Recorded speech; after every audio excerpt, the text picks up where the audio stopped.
The way we are doing leadership, and especially in the last couple of years, has been very transactional. We've been training and coaching people on how to read. But then the challenge is, just the way you could go to a doctor and the doctor tells you, stop smoking.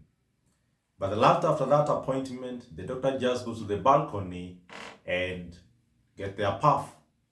They are smoking.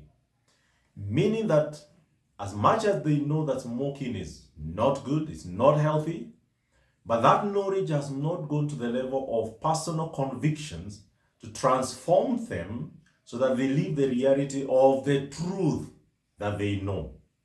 And I think that's how we have reduced leadership, where in our academies, we mostly have taught people how to lead.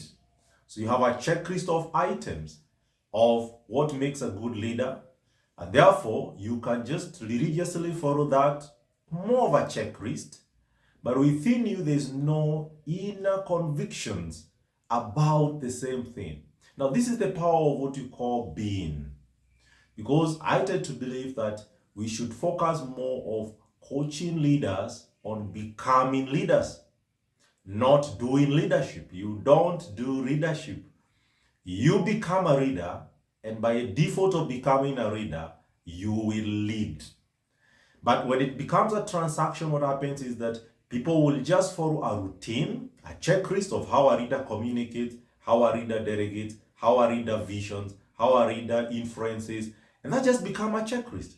But people are not transforming within themselves on becoming the reader. So there's a power of becoming. And I tend to think this is why we also called human being. We are not called human doing.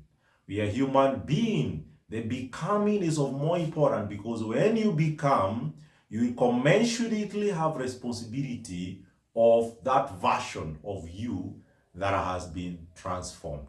Again, you cannot influence that which you are not. It's very hard, because the first line of influence is what you call role modeling. So if I want to model servanthood, I have to be a servant. And by me being the servant, then I'm able then to project and influence people around me to also become servant leaders. I hope this is helpful. We need to go through mindset transformation in the leadership circles and the leadership spaces to be able to impact our people more redemptively. This is Gabriel Nyamu, your purpose coach. God bless you.